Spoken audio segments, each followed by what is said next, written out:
एक सुनसान गांव के किनारे स्थित एक प्राचीन हवेली में सदियों पुरानी एक काली किताब छिपी हुई थी, जिसके बारे में कहा जाता था कि इसमें भूत प्रेतों की आत्माएं बंद हैं। हवेली की दीवारों पर समय की मार साफ झलकती थी और उसके अंधेरे कमरे हमेशा किसी अनदेखी ताकत की उपस्थिति महसूस कराते थे। गांव वालों में कई तरह की कहानियां प्रचलित थीं। कुछ कहते थे कि उस किताब को खोलने वाले का जीवन अचानक अंधकार में डूब जाता है, तो कुछ मानते थे कि उसमें छिपे मंत्रों से प्रेतात्माएं आज भी आजाद हो जाती हैं। एक दिन शहर से आए एक जिज्ञासु शोधकर्ता अर्जुन ने हवेली के बारे में सुना। उसकी उत्सुकता उसके भीतर धीरे धीरे बढ़ती गई और उसने तय किया कि वह इस रहस्य को उजागर करेगा। हवेली में कदम रखते ही उसे एक अजीब सी ठंडक ने घेर लिया। धूल से ढके कमरे में उसे एक पुराने दराज में रखी एक मोटी काली किताब नजर आई, जिसके कवर पर अजीब सी लकीरें और गूढ़ चिन्ह खुदे हुए थे। कहते हैं कि उस किताब की बाहरी बनावट जितनी स्याही जैसी थी, उतनी ही गहरी उसकी रहस्यमयी कहानी भी थी। अर्जुन की जिज्ञासा ने उसे सावधानी के साथ किताब खोलने पर मजबूर कर दिया। जैसे ही उसने पन्ने पलटे, एक झकझक सी हवा चलने लगी और कमरे की दीवारों से धीमी धीमी फुसफुसाहट की आवाजें आने लगीं। पहली ही पन्ने पर अजीबोगरीब चित्र और मंत्र अंकित थे, जिन्हें पढ़ते ही उसके मन में एक अजीब सी बेचैनी समा गई।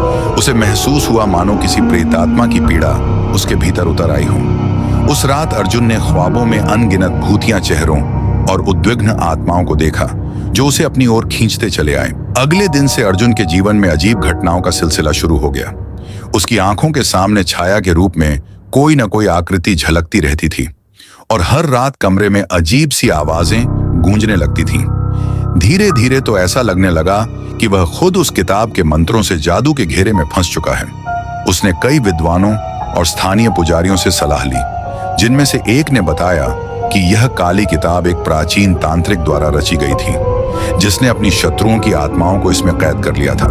कहा जाता था कि जो भी इस किताब की शक्तियों को समझने की कोशिश करेगा, वह स्वयं उस अंधकार में खो जाएगा।